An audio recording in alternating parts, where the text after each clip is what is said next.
പടച്ചവനെ എത്രയോ പാവപ്പെട്ടവരുണ്ട്, യതീമീങ്ങളുണ്ട്, വിവാഹപ്രായം കഴിഞ്ഞിട്ട് കെട്ടിച്ചു കൊടുക്കാൻ കഴിവില്ലാത്ത പാവപ്പെട്ട പെൺകുട്ടികളുണ്ടല്ലോ, വീടിനകത്തിരുന്ന് കണ്ണിനീര് കുടിക്കുന്ന പാവപ്പെട്ട മക്കളുണ്ടല്ലോ. പടച്ചവനെ നമ്മളെല്ലാവരും പെരുന്നാളിന് പുതുവസ്ത്രങ്ങൾ ധരിച്ചിട്ട് നമ്മളൊക്കെ വല്ലാത്ത സന്തോഷവാ. നമ്മുടെ കുടുംബത്തിൽ, നമ്മുടെ വീട്ടില്, നമ്മുടെ കുടുംബത്തില്, നമ്മുടെ പരിസരങ്ങളില് എത്രയോ പാവപ്പെട്ടവര് പട്ടിണി കിടക്കുന്നുണ്ട്, തിരിഞ്ഞു നോക്കാത്തവരുണ്ടല്ലോ. എന്റെ പ്രിയമുള്ളവരെ, പാവങ്ങളെ സഹായിച്ച അള്ളാഹു തരുന്ന പ്രതിഫലം, ഒന്നാമത്തെ പ്രതിഫലം എന്തെന്നറിയുമോ? അള്ളാഹു നിന്റെ ആയുസ് നീട്ടി തരുമെന്ന് നബി മുഹമ്മദ് മുസ്തഫ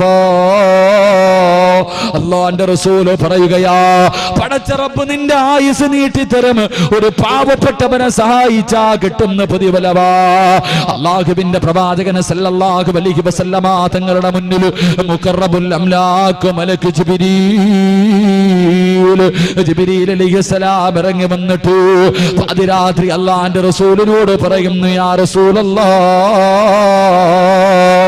അങ്ങയുടെ കൂട്ടുകാരനായ അബ്ദുറഹ്മാൻ ഇബ്നു ഔഫ് റളിയല്ലാഹു തആല അൻഹു നാളെ രാവിലെ കച്ചവടത്തിന് പോകുകയാ നബിയേ.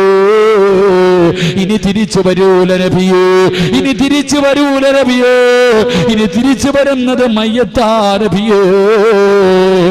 അതുകൊണ്ട് നല്ലതുപോലെ ഒന്ന് യാത്രയാക്കടേ നബിയേ. അല്ലാഹുവിന്റെ പ്രവാചകന്റെ കൂട്ടുകാരനാണ് അബ്ദുറഹ്മാൻ ഇബ്നു ഔഫ് റളിയല്ലാഹു തആല അൻഹു. പടച്ചവനെ, റസൂലുള്ളാഹി സുബ്ഹി നമസ്കാരം കഴിഞ്ഞു. അല്ലാഹുവിന്റെ റസൂൽ ഇങ്ങനെ ഇരിക്കുമ്പോ അബ്ദുറഹ്മാൻ ഇബ്നു ഔഫ് റളിയല്ലാഹു തആല അൻഹു അല്ലാഹുവിന്റെ റസൂലിനോട് വന്നിട്ട് യാത്ര പറയുകയാ. അല്ലാഹുവിന്റെ റസൂലിന്റെ മുന്നിൽ വന്നിട്ട്, യാ റസൂലല്ലാഹ്, ഞാൻ കച്ചവടത്തിന് പോകുകയാ നബിയേ. പറഞ്ഞു തീരേണ്ട താമസമുണ്ടല്ലോ. ലോകത്തിന്റെ നേതാവ് കെട്ടിപ്പിടിക്കുകയാണ്, അല്ലാഹുവിന്റെ റസൂല് കെട്ടിപ്പിടിക്കുകയാ. സാധാരണ അങ്ങനെ ചെയ്യാറില്ല, സാധാരണ റസൂലുള്ള അങ്ങനെ കെട്ടിപ്പിടിക്കാറില്ല. അബ്ദുറഹ്മാൻ ഇബ്നു ഔഫ് റളിയല്ലാഹു തആല അൻഹു അത്ഭുതത്തോടെ ചോദിച്ചു, യാ റസൂലല്ലാഹ്, ഇന്നെന്തേ നബിയേ പ്രത്യേകത എന്ത്? അല്ലാഹുവിന്റെ റസൂലൊന്നും മിണ്ടിയില്ല. കാരണം ഇനി തിരിച്ചു വരില്ലല്ലോ, ഇനി തിരിച്ചു വരുന്നത് മയ്യത്താണല്ലോ, പറഞ്ഞത് ജിബ്രീലാണല്ലോ. അല്ലാഹുവിന്റെ പ്രവാചകനെ യാത്രയാക്കുകയാ. പല സഹാബത്തും ചോദിച്ചു, എന്തേ നബിയേ ഇന്ന് കെട്ടിപ്പിടിച്ച് യാത്രയാക്കാനുള്ള കാരണമെന്താ? അല്ലാഹുവിന്റെ റസൂൽ പറഞ്ഞു, തിരിച്ചു വരുമ്പോൾ അത് മനസ്സിലാകും സഹാബ. എന്റെ പ്രിയമുള്ളവരെ, ദിവസങ്ങൾ കഴിഞ്ഞു. അല്ലാഹുവിന്റെ പ്രവാചകൻ ഒരു ദിവസം മസ്ജിദ് നബവിയുടെ മുന്നിലിരിക്കുമ്പോ മഹാനായ അബ്ദുറഹ്മാൻ ഇബ്നു ഔഫ് റളിയല്ലാഹു തആല അൻഹു ജീവനോടെ തിരിച്ചു വരികയാ, ജീവനോടെ തിരിച്ചു വരികയാ. അല്ലാഹുവിന്റെ റസൂലിന്റെ മുന്നിൽ വന്ന് സലാം പറയുകയാണ്. അല്ലാഹുവിന്റെ പ്രവാചകൻ അത്ഭുതപ്പെട്ടു പോയി. കാരണം മയ്യത്തെ വരൂ എന്ന് ജിബ്രീൽ പറഞ്ഞതാ, പക്ഷേ ജീവനോടെ വന്നിരിക്കുന്നല്ലോ. അല്ലാഹുവിന്റെ റസൂൽ ചോദിച്ചു, ജിബ്രീൽ, എന്തേ സംഭവിച്ചത്? എന്തേ സംഭവിച്ചത്? യാ റസൂലല്ലാഹ്, അബ്ദുറഹ്മാൻ ഇബ്നു ഔഫ് റളിയല്ലാഹു തആല അൻഹു തന്റെ കൂടെ വന്നവർ മുഴുവനും പടച്ചവരെ പോകുന്ന വഴിയില് അല്ലാഹുവേ ഭക്ഷണം തയ്യാറാക്കാൻ ഒരു വീടിന്റെ മുന്നിൽ ചെന്നിട്ട് ചോദിച്ചു, ഞങ്ങൾക്ക് അല്പം സൗകര്യം തരുമോ? ഞങ്ങൾ അല്ലാഹുവിന്റെ പ്രവാചകന്റെ സഹാബത്താ, ഞങ്ങൾക്ക് ഭക്ഷണം വെക്കാൻ അല്പം സൗകര്യം ചെയ്തു തരുമോ? ഒരു പ്രായമുള്ള ഉമ്മയോട് ചോദിക്കുമ്പോ, അല്ലാഹുവേ ഞങ്ങളെ സൗകര്യം തരാ. അവര് മുഴുവനും സഹാബത്ത് മുഴുവനും നിസ്കരിച്ചിട്ട് തിരിച്ചു വരുമ്പോ കഴിക്കാനുള്ള ഭക്ഷണം തയ്യാറാക്കി വെച്ചിരിക്കുകയാണ്, കഴിക്കാനുള്ള ഭക്ഷണം തയ്യാറാക്കി വെച്ചിരിക്കുകയാ. അല്ലാഹുവേ, സഹാബത്ത് അബ്ദുറഹ്മാൻ ഇബ്നു ഔഫ് റളിയല്ലാഹു തആല അൻഹുവരോട് അവിടെന്ന് പറഞ്ഞു, ഇത്രയും ഭക്ഷണം തയ്യാറാക്കാൻ ഈ പ്രായമുള്ള ഉമ്മയെ കൊണ്ട് കഴിയില്ല. ഈ വീടിനകത്ത് വേറെ ആരോ ഉണ്ട്, ഈ വീടിനകത്ത് വേറെ ആരോ ഉണ്ട്. അബ്ദുറഹ്മാൻ ഇബ്നു ഔഫ് തങ്ങൾ ചോദിച്ചു, ഉമ്മ, ഈ വീടിനകത്ത് നിങ്ങളല്ലാതെ ആരെങ്കിലും ഉണ്ടോ? ആ സമയത്ത് ആ പ്രിയപ്പെട്ട മാതാവ് കരന്നുകൊണ്ട് പറയുന്നു, തങ്ങള് യതീമായ 2 പെൺകുട്ടികളുണ്ട്. ഒരുപാട് പ്രായമായ യതീമായ 2 പെൺകുട്ടികൾ എന്റെ വീടിനകത്തുണ്ട്. അല്ലാഹുവേ, വിവാഹപ്രായം കഴിഞ്ഞിരിക്കുകയാ, അവരാരും വിവാഹം കഴിക്കുന്നില്ല. അല്ലാഹുവിന്റെ പ്രവാചകന്റെ സ്വഹാബത്തിന് ഭക്ഷണം വെച്ച് കൊടുത്താൽ അതിന്റെ ബർക്കത്ത് കൊണ്ടെങ്കിലും അല്ലാഹു ഞങ്ങൾക്കൊരു ജീവിതം തരുമെന്ന് കരുതിയിട്ട് എന്റെ മക്കളാണ് ഭക്ഷണം വെച്ച് തന്നതെന്ന് പറയുമ്പോ അബ്ദുറഹ്മാൻ ഇബ്നു ഔഫ് റളിയല്ലാഹു തആല അൻഹുവിന്റെ കണ്ണ് നിറയുകയോ. തന്റെ കൂടെ വന്നവരെ വിളിച്ചിട്ട് പറയുന്നു, ആരെങ്കിലും ഈ പെൺമക്കൾക്ക് ഒരു ജീവിതം കൊടുക്കുവോ? ഈ 2 പെൺകുട്ടികൾ ആരെങ്കിലും വിവാഹം കഴിക്കുവോ? നിങ്ങൾക്ക് ആവശ്യമുള്ള സമ്പത്ത് ഞാൻ തരാ. അല്ലാഹുവേ, അസ്റായീൽ അലൈഹിസ്സലാം റൂഹ് പിടിക്കാൻ ഇറങ്ങി വരികയാ. അസ്റായീൽ അലൈഹിസ്സലാം റൂഹ് പിടിക്കാൻ വേണ്ടി ഇറങ്ങി വരുന്ന സമയത്താണ് യതീമായ 2 പെൺകുട്ടികളുടെ വിവാഹം മഹാനായ അബ്ദുറഹ്മാൻ ഇബ്നു ഔഫ് റളിയല്ലാഹു തആല അൻഹു അവിടെന്ന് നടത്തി കൊടുക്കുന്നത്. ആ സമയത്ത് അല്ലാഹു വിളിച്ചിട്ട് പറയുന്നു, അസ്റായീൽ റൂഹ് പിടിക്കല്ലേ, റൂഹ് പിടിക്കല്ലേ. ആ സഹാബിക്ക് ഞാൻ ആയുസ് നീട്ടിക്കൊടുത്തിരിക്കുകയാ. അതുകൊണ്ട് എന്റെ പ്രിയമുള്ളവരോട് പറയുകയാ, പാവപ്പെട്ടവരെ സഹായിച്ചാൽ, യതീമീങ്ങളെ സഹായിച്ചാൽ, ഒരു നേരത്തെ മരുന്നിന് വകയില്ലാത്തവന് മരുന്ന് വാങ്ങിക്കൊടുത്ത പടച്ചുറപ്പ് നിനക്ക് തരുന്ന 1ാമത്തെ പ്രതിഫലമെന്ത്? അല്ലാഹു നിന്റെ ആയുസ് നീട്ടിത്തരുമെന്ന് നബി മുഹമ്മദ് മുസ്തഫ. 2ാമത്തെ പ്രതിഫലം എന്തെന്നറിയുവോ? 2ാമത്തെ പ്രതിഫലമെന്ത്? അല്ലാഹു ദുർമരണങ്ങളെ തൊട്ട് നിന്നെ കാക്കുമെന്ന് നബി മുഹമ്മദ് മുസ്തഫ. ആത്മഹത്യ കൂടുന്ന കാലമല്ലേ, ആത്മഹത്യ വല്ലാതെ വർദ്ധിക്കുന്ന കാലമല്ലേ എന്റെ പ്രിയമുള്ളവരെ. അങ്ങനെ ഒരു മരണത്തെ തൊട്ട് നിന്നെ പടച്ചവനെ സംരക്ഷിക്കുകയാ. 3ാമത്തെ പ്രതിഫലമുണ്ട്, അല്ലാഹുവിന്റെ കോപത്തിൽ നിന്ന് നീ രക്ഷപ്പെടുകയാണ്. പടച്ചവന്റെ കോപത്തിൽ നിന്നുള്ള രക്ഷയാണ്. 4ാമത്തെ പ്രതിഫലമുണ്ട്, വിവാഹം കഴിഞ്ഞിട്ട് ഉസ്താദ് കണ്ണുനീര് കുടിക്കുന്ന ഭർത്താക്കന്മാരുണ്ടല്ലോ. എന്റെ ഭാര്യയുടെ പീഡനങ്ങളെ സഹിക്കാൻ കഴിയാതെ കുത്തുവാക്കും പരിഹാസവും കളിയാക്കലുമല്ലാതെ പടച്ചവന് പെട്ടുപോയല്ലോ, മക്കളായി പോയല്ലോ. മക്കളെ ഓർത്തിട്ട് മെഴുകുതിരി എരിഞ്ഞു തീർക്കുന്നത് പോലെ സ്വന്തം ജീവിതം എരിച്ചു തീർക്കുന്ന എന്റെ പ്രിയപ്പെട്ട യുവത്വേ, അല്ലാഹുവേ, ഭർത്താവിന്റെ പീഡനം സഹിക്കാൻ കഴിയാതെ പെണ്ണുങ്ങളുണ്ടല്ലോ, കണ്ണുനീര് കുടിക്കുന്ന പെണ്ണുങ്ങളുണ്ടല്ലോ, ഭർത്താവിനെ നന്നാക്കണമെന്ന് ദുആ ചെയ്യുന്ന പെണ്ണുങ്ങളുണ്ടല്ലോ. അല്ലാഹുവിന്റെ റസൂല് പറയുന്ന, ചെറുപ്പക്കാരാ, നിന്റെ ഇണയെ അല്ലാഹു നന്നാക്കി തരും. നിന്റെ ഭാര്യ സാലിഹത്താകും, നിന്റെ ഭർത്താവ് സാലിഹാകും. എന്റെ പ്രിയമുള്ളവരെ, സദഖ ചെയ്താ കിട്ടുന്ന 4ാമത്തെ പ്രതിഫലമാ 5. അല്ലാഹുവിന്റെ റസൂല് പറയുന്നു, സഹാബ, നിന്റെ മക്കള് കാരണം കണ്ണുനീര് കുടിക്കേണ്ട ഗതിയില്ല. നിന്റെ മക്കള് കാരണം കണ്ണുനീര് കുടിക്കേണ്ട ഗതിയുണ്ടല്ലോ. നാട്ടുകാരുടെ മുന്നിൽ കളിയാക്കുന്ന, നാട്ടുകാരുടെ മുന്നിൽ നാണം കെടുത്തുന്ന, നാട്ടുകാരുടെ മുന്നിൽ തല ഉയർത്തിയിട്ട് നടക്കാൻ കഴിയാത്ത അവസ്ഥയുണ്ടല്ലോ. 18ഉം 19ഉം വർഷക്കാലം പോറ്റി വളർത്തിയ പൊന്നുപോല് നാട്ടുകാരുടെ മുന്നിൽ മുഴുവനും നാണം കെടുത്തിയിട്ട് കണ്ടവന്റെ കൂടെ ഇറങ്ങിപ്പോകുമ്പോ നാണം കെട്ട് നടക്കുന്ന ഒരവസ്ഥയുണ്ടല്ലോ.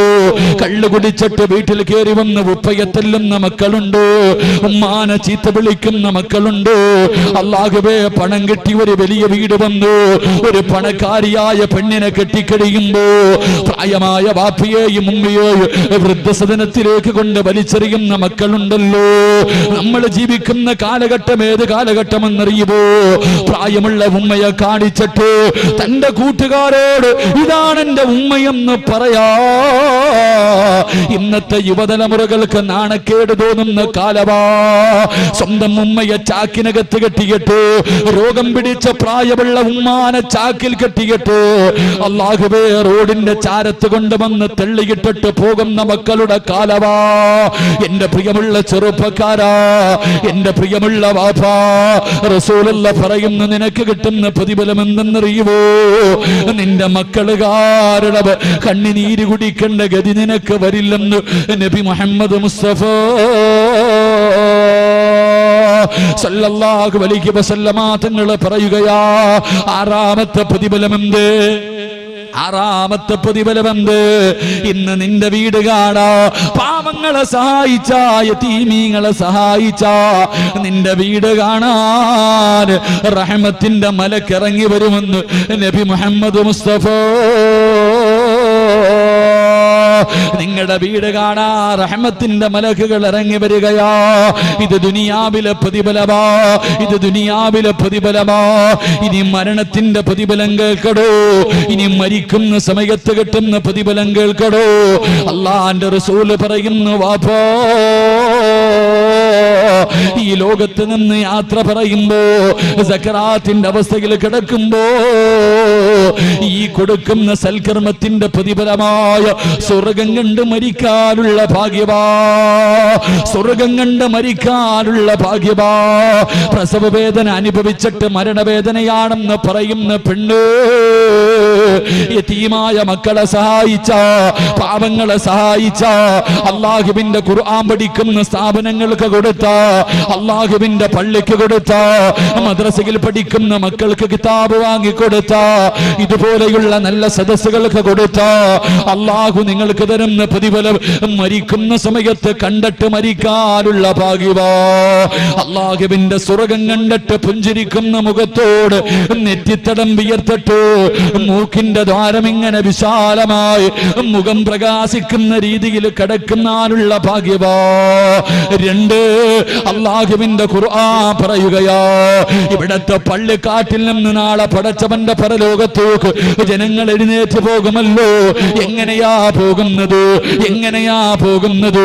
പട്ടിയുടെയും പന്നിയുടെയും കഴുതയുടെയും പേപ്പട്ടിയുടെയും പിൻതാരങ്ങളിൽ കൊടികുത്തി വെച്ച് ഇടഞ്ഞും നടന്ന കുഷ്ഠരോഗിയെ പോലെ ഉകുതുമലയോളം വലിപ്പമുള്ള വയറ് വലിച്ചുകൊണ്ട് 41 വിഭാഗത്തിൽ അല്ലാഹുവിന്റെ പ്രവാചകന്റെ സമുദായം നാളെ പടച്ചവന്റെ പരലോകത്തേക്ക് കടന്നു ചെല്ലുമ്പോ ഒരു വിഭാഗം ജനങ്ങളുണ്ടല്ലോ ഇവിടത്തെ പള്ളിക്കാട്ടിൽ നിന്ന് എഴുന്നേൽക്കുകയാ. അവര് കബറിനകത്ത് നിന്ന് എഴുന്നേറ്റിട്ട് അവര് പറവകളെ പോലെ പറക്കുകയാ.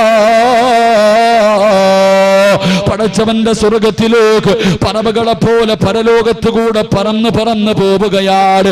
അവര് സ്വർഗത്തിന്റെ മുന്നിലെത്തുമ്പോ സ്വർഗത്തിന്റെ കാവൽക്കാരനായ റിളുവാനെന്ന മലക്കുണ്ടല്ലോ, അവിടെ നിന്ന് ചോദിക്കുന്നു, നിങ്ങൾ ആരാ?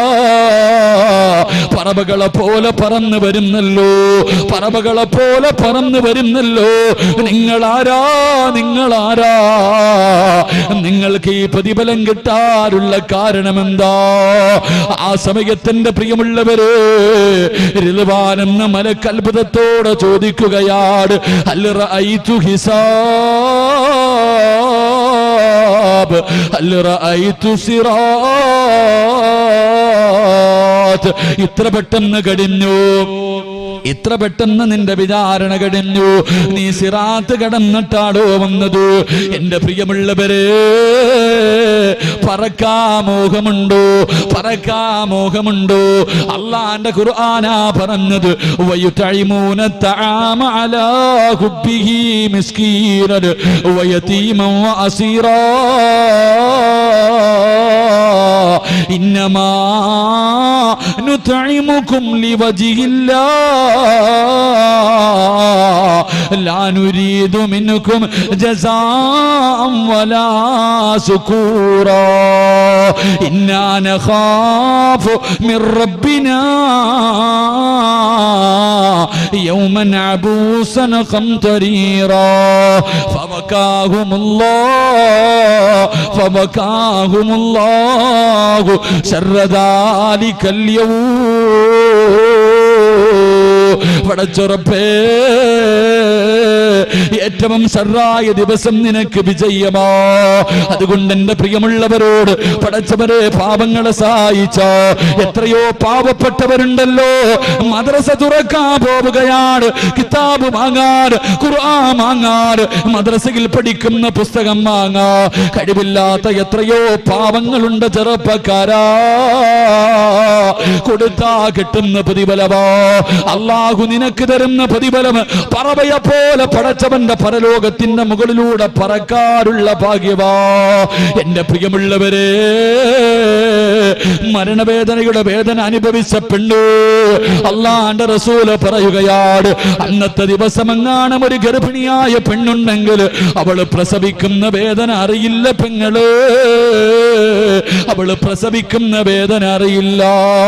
അല്ലാഹുവേ, പാല് കൊടുത്തുകൊണ്ടിരിക്കുന്ന ചോരക്കുഞ്ഞിനെ വലിച്ചെറിഞ്ഞിട്ട് ഉമ്മയോടുന്ന ദിവസമാ. നരകത്തെ വലിച്ചു കൊണ്ടുവരുമ്പോ പാല് കൊടുത്തുകൊണ്ടിരിക്കുന്ന കുഞ്ഞിനെ വലിച്ചെറിഞ്ഞിട്ട് ഉമ്മയോടും മക്കളെല്ലാരോട് പറയുമല്ലോ, എന്റെ ഉപ്പാനെ നരകത്തിൽ എറിഞ്ഞിട്ട് എനിക്ക് സ്വർഗം തരുമോ? എന്റെ വാപ്പയുടെ നന്മ മുഴുവനും എടുത്ത് എനിക്ക് തന്നിട്ട് എനിക്ക് സ്വർഗം താ. എന്റെ ഉപ്പയെയും ഉമ്മയെയും നരകത്തിലേക്ക് വലിച്ചെറിഞ്ഞോ എന്ന് പറയുന്ന ദിവസം നിനക്ക് രക്ഷപ്പെടാനുള്ള വഴിയാട്. 3 മരണത്തിന് ശേഷമുള്ള 3ാമത്തെ പ്രതിഫലം അല്ലാഹുവിന്റെ റസൂല് പറഞ്ഞു, അൽ ജന്നത്തു മുസ്താഖത്തുൻ ഇലാ 4 നഫർ. നീ റബ്ബിനോട് സ്വർഗം ചോദിക്കണ്ട, നീ അല്ലാഹുവിനോട് സ്വർഗം തരണേ, സ്വർഗം തരണേ. ഞാനും നിങ്ങളും എപ്പോഴും ചോദിക്കുന്നത് സ്വർഗമാ. അല്ലാഹുവോട് എപ്പം ദുആ ചെയ്താൽ അല്ലാഹ് എനിക്ക് സ്വർഗം തരണേ, സ്വർഗം തരണേ, സ്വർഗം തരണേ. ഞാനും നിങ്ങളും അല്ലാഹുവിനോട് ദുആ ചെയ്യുമ്പോ റസൂലുള്ളാഹി പറയുകയാ, സ്വർഗം ദുആ ചെയ്യുന്നു അല്ലാഹ് 4 വിഭാഗം ആൾക്കാരെ എനിക്ക് തരണേ. സ്വർഗമാണ് ദുആ ചെയ്യുന്നത്, സ്വർഗമാ ദുആ ചെയ്യുന്നത്. 4 വിഭാഗം ആൾക്കാരെ എനിക്ക് തരണേ അല്ലാ. സ്വർഗം ദുആ ചെയ്യുന്ന 4 വിഭാഗത്തിൽ 1ാമത്തെ വിഭാഗം മുത്തഇമുൽ ജിയാൻ, വിശക്കുന്നവന് ഭക്ഷണം കൊടുക്കുന്നവന്, പാപങ്ങളെ സഹായിക്കുന്നവന് സ്വർഗം കാത്തിരിക്കുമെന്ന് നബി മുഹമ്മദ് മുസ്തഫ. 4ാമത്തെ പ്രതിഫലം പറഞ്ഞു നിർത്തുകയാണ്. 4ാമത്തെ പ്രതിഫലം പറയുകയാ. റസൂലുള്ളാഹി പറയുന്നു, സഹാബാ, പാപങ്ങളെ സഹായിക്കുന്നവർ, യതീമീങ്ങളെ സഹായിക്കുന്നവർ, അവർക്ക് അല്ലാഹു കൊടുക്കുന്ന 4ാമത്തെ പ്രതിഫലം വലകാഹു നളറതം വസുറൂറാ, അല്ലാഹനെ കാണാനുള്ള ഭാഗ്യം കിട്ടുമെന്ന് അഷ്റഫുൽ ഖൽഖ് നബി മുഹമ്മദ് മുസ്തഫ സല്ലല്ലാഹു അലൈഹി വസല്ലം. അല്ലാഹുവിനെ കാണാനുള്ള ഭാഗ്യം അല്ലാഹു നൽകി അനുഗ്രഹിക്കുമാറാകട്ടെ, അല്ലാഹു നൽകി അനുഗ്രഹിക്കുമാറാകട്ടെ.